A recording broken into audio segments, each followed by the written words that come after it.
बिस्मिल्लाहिर्रहमानिर्रहीम नहमदुहु व नसल्ली अला रसूलिहिल करीम अम्मा बाद ला इलाहा इल्लल्लाहु मुहम्मदुर रसूलुल्लाह ला इलाहा इल्ला अंता सुब्हानका इन्नी कुन्तु मिनज़ ज़ालिमीन।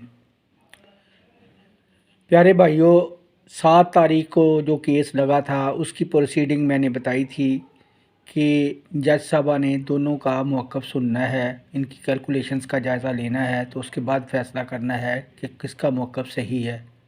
तो इस सिलसिले में आपने मोबाइलों की, मैसेजेस की, व्हाट्सएप्स की भरमार कर दी है।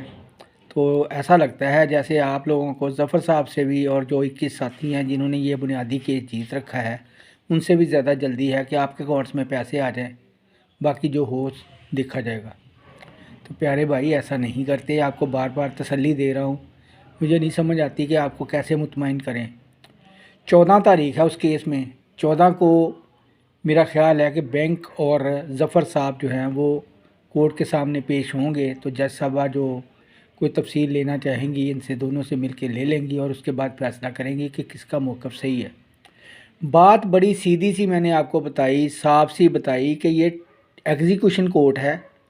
एग्जीक्यूशन कोर्ट जो होती है उसका दायरा कार सिर्फ इतना होता है कि जो फ़ैसला आता है या हो चुका होता है उस पर अमल दरामद करवाना होता है।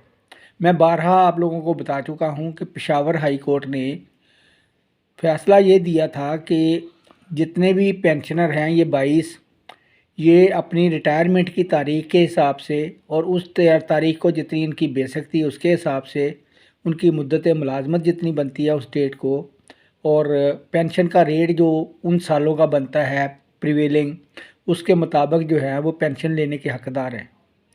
अब बात ये है कि इनकी कैलकुलेशंस होनी है। वो मौक़िफ़ बड़ा सीधा है। पेशावर हाई कोर्ट ने फ़ैसला दे रखा है, सुप्रीम कोर्ट ने उसकी तायीद कर रखी है और जो कोर्ट है वो उससे बाहर जा नहीं सकती क्योंकि उसके दायरे इख्तियार में ये नहीं है।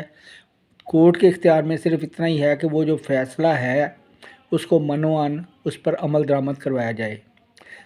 ज़फ़र साहब पहले ही क्लैरिफाई कर चुके हैं कि जितने भी ये पॉइंट्स अब ले रहे हैं बैंक वाले, वो ऑलरेडी पहले ही डिस्कस्ड हैं केसेस में और वो रद्द हो चुके हैं अलाइड बैंक के जो मौक़िफ़ थे।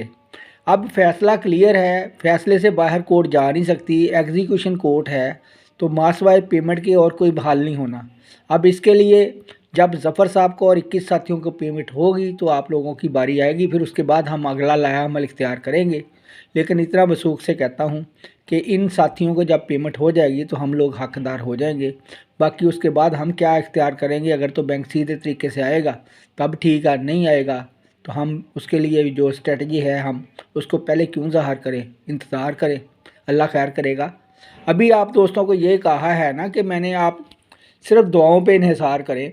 ज़फ़र साहब कोशिश कर रहे हैं, उनके साथी कोशिश कर रहे हैं, आप बैठ के सुकून से दुआ पढ़ें, ला इलाहा इल्ला अंता सुब्हानका इन्नी कुन्तु मिनज़ ज़ालिमीन का विर्द करते रहें, दुरूद पाक ज़्यादा से ज़्यादा पढ़ते रहें, ख़ुद पढ़ें, अपने बच्चों से पढ़ाएं, अपने यारों दोस्तों से, अज़ीज़ रिश्तेदारों से, सबसे कहें कि आपके लिए दुआ करें। किसी एक की दुआ तो कबूल होगी ना, वो दुआ कबूल होगी तो सबके लिए पल्ले पड़ जाएगी। फ़ैसला यही है कि ज़फ़र साहब को जो पेमेंट होगी 21 साथियों को, उसके बाद हम सब लोग जो 30/6/2002 के बाद रिटायर हुए हैं या होंगे, वो सारे के सारे पेंशन के हकदार होंगे, बकाया जात के हकदार होंगे। तो फिर परेशानी किस बात की है?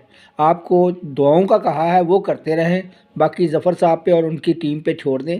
इंशाअल्लाह ताला आप मायूस नहीं होंगे। ज़फ़र साहब की और 21 साथियों की ज़िंदगी की दुआ करें। जो दोस्त इसमें इस कार खैर में तन मन धन से शामिल हैं उनके लिए दुआ करें, यही बहुत होगा। इंशाअल्लाह ताला आपको मायूसी नहीं होगी। बस दुआओं पे इन्हिसार करें। अब इसके अलावा आपसे और कोई किसी किस्म की कोई डिमांड नहीं है फ़िल वक्त। अल्लाह खैर करेगा इंशाअल्लाह ताला। तो आप अब से ये शुरू कर लें। और दूसरा, जो पेशावर के या गिरदोनवा के शहरों के साथी हैं वो हस्बे साबिक़ 14 तारीख को कोर्ट में जाने की भी तैयारी कर लें। पिछली दफ़ा ज़रा तादाद मेरे ख़्याल में थोड़ी कम थी, इस दफ़ा और मजबा होना चाहिए ताकि जज पर अच्छा असर पड़े कि ये लोग कितने मज़लूम हैं, बेचारे बार बार चक्कर लगा रहे हैं और उसको एहसास हो कि उसकी अदालत में आज रिकॉर्ड गैदरिंग है इस केस के मुतल्लिक़, तो लिहाजा मुझे इनके साथ इंसाफ करना है, इनका हक़ इनको देना है मुझे। अल्लाह ताला आप सब का हामी साहब नासर हो। मेरे लिए, अपने लिए, सब के लिए दुआएं करते रहिएगा। अस्सलाम वालेकुम।